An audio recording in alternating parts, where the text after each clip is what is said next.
Alors, le bon déroulement d'un concert, il va dépendre aussi beaucoup de la communication que vous allez avoir avec votre technicien son. Et plus vous allez pouvoir prévoir à l'avance un maximum de choses, et plus il y a de chances que le concert se passe super bien.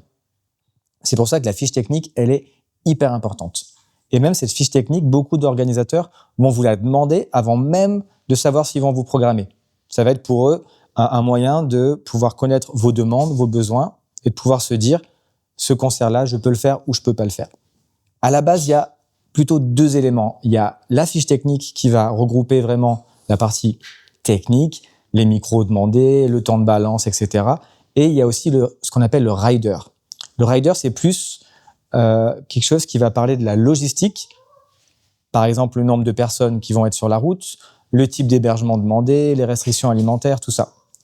De plus en plus, les deux sont regroupés. Et ce que je vous conseille de faire, c'est de faire un fichier sur lequel il y a vos besoins techniques et vos besoins logistiques. Donc, on va voir ça ensemble. Donc, je vous laisse en lien ce modèle de fiche technique, qui est un modèle relativement simple.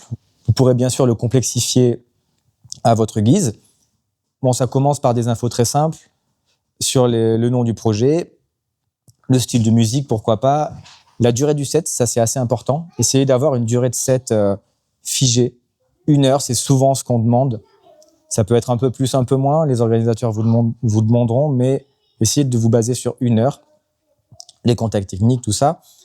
Ensuite, la liste du matériel, ce qu'on appelle le backline. C'est hyper important parce que le festival a besoin de savoir ce qu'il va devoir vous fournir et ce que vous emmenez.